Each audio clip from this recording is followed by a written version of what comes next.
Hey, what's going on, homies? It's your boy CGOD coming at you today from inside the GTO. So we're gonna dive right up into it. We got a couple of mods today. Gonna be making her a little wider, making her shaft a little longer, boys. So as you can see, we've got this shifter here, and you may or may not be able to notice, but it's got kind of like a little tilt to it. You know what I mean? And the reason why I'm not that big of a fan of that is because in my head, I feel like right there where it's at would be like first gear, but that is third gear. You know what I mean? Like first gear is all the way over there. So then whenever you come out third, you know what I mean? Like over here, like in the fifth area. I mean, obviously, like it's like way over to the side, but that feels more so like where it's supposed to be. That's our neutral spot. But as you can see, like I'm just not a fan of the tilt, basically. And then it's kind of low. So like you hit your elbow on the armrest whenever you're coming in, like first to second. I don't know if you can hear it, but like, you know what I mean? So if it's a little bit higher, you wouldn't hit it.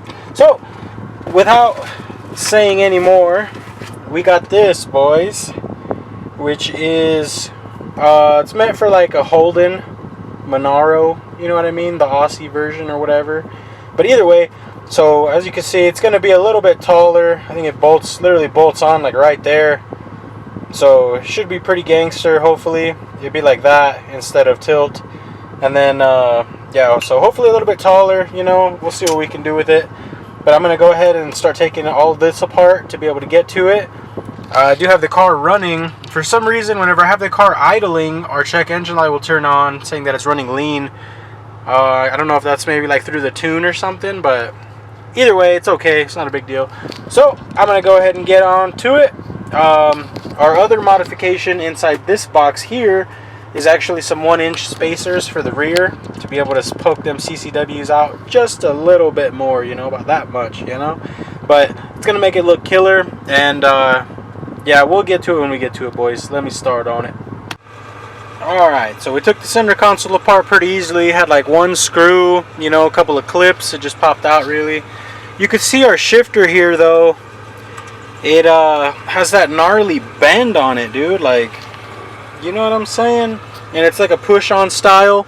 So we're going to get rid of it. Like I said, we're going to get this bad boy put on there. It looks a little bit girthier, and it's got the threaded end. So, but either way, so yeah, we're going to go ahead and remove it. It's just those two bolts. And then we're going to reinstall our other one. And in doing so, we are going to put Loctite on it, just so that she don't come off. We're going to be using the blue thread locker today, none of the red stuff today, just in case, somebody eventually wants to take it off again. So let's get it. Alright, so there you can see the difference between the two. One is straight, one is curved, one's a little longer. And our shifter stock itself, there it is. So I mean, basically this is just going to sit on there like so. You know what I mean? Let's see if I can. We got our bolts here already pre-Loctited. So we just need to go ahead and run those in. Get one kind of started or so, you know what I mean? Then we'll get our other one started. And they should thread fairly easy, so if you're having a tough time, it's maybe a sign that you're doing something wrong, brother, Can be my only guess.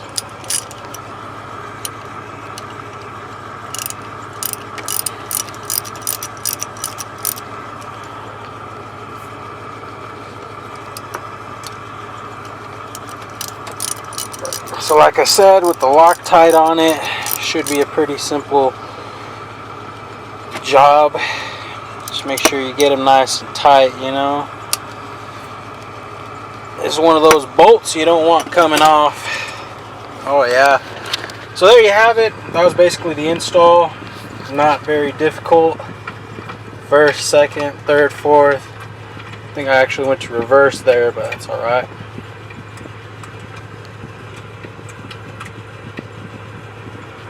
Oh yeah. So there we have it. Nice little shifter stick. She's much taller now. Gonna go ahead and put everything, all of this stuff back together. I believe this goes like this. I don't really know.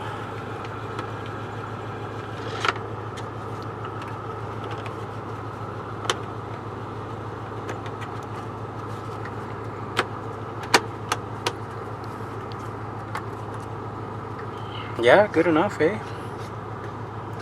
Alright, so there's that. Gonna put it all back together, put our shift knob on, boys. Should be minty. Alright, boys, so there's our completed product. I was indeed right. So, like, now, you know, you can kind of tell where first, second, third is at. Whenever you go first to second, you can get a nice grip on it, and you're not gonna smack your elbow right here, you know, because before it was a little bit lower, and it sits straight up and down now instead of being angled. So with that being said, boys, it does feel great. I took it around the block. We're actually gonna get started now on these wheel spacers, boys, so let's get it. Alright, boys, so this is gonna be the spacer portion of this video. So as you can see, our rear kind of sunk, you know what I mean? The front is pretty flush, it looks pretty good. So I mean, clearly, you know, it does require a slightly more aggressive wheel in the back, which is cool, you know what I mean? Unfortunately, our CCWs are a square setup, so without further ado, we are going to go ahead and jack it up. Like I said, we do got these spacer Johnnies, so we are going to be spacing our stuff out.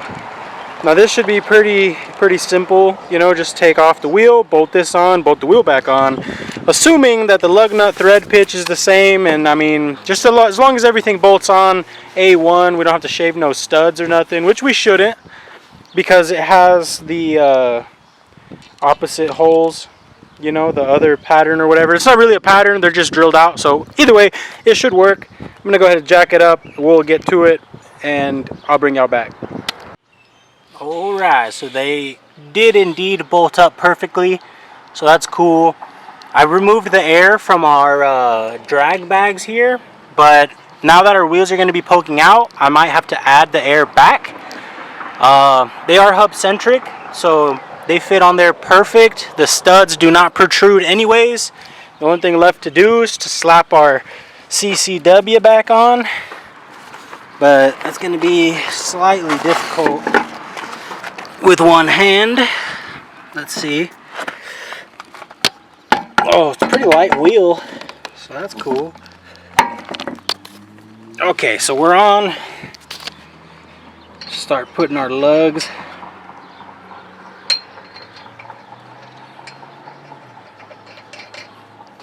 So you will, you know, kind of see a little bit of that spacer showing in the middle, but it's alright. It looks cool, I think.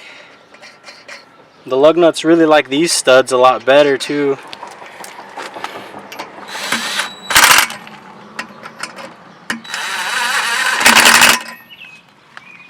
Or actually, maybe they don't.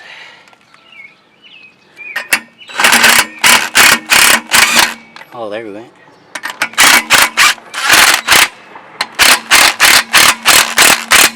Yeah, I think the threads are like right at that spot. Have not seen, because the factory lug studs are not that long. So you can see it kind of hit that wall.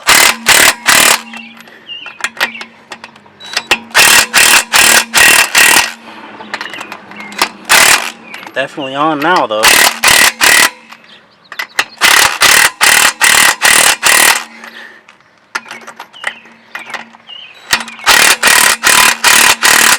Because I prefer them to not fall off. So there you have it. You can see she's beefed up now. We come over to the other side, not as beef. So I'm gonna go ahead and put the other side on real quick. Same procedure as we just did there. Very easy money. And then we're gonna set it down, see how it sits. More than likely have to put air in the drag bag, so y'all know what it is. Alright, so it's a done deal, brothers. We got the spacer Johnny on the both sides. Start lowering old girl down, see how thick she's looking now. It's probably not even gonna be that thick with the camber and stuff, you know. Wham! Definitely does look better though. Let's see if I can. I want it to go a little lower.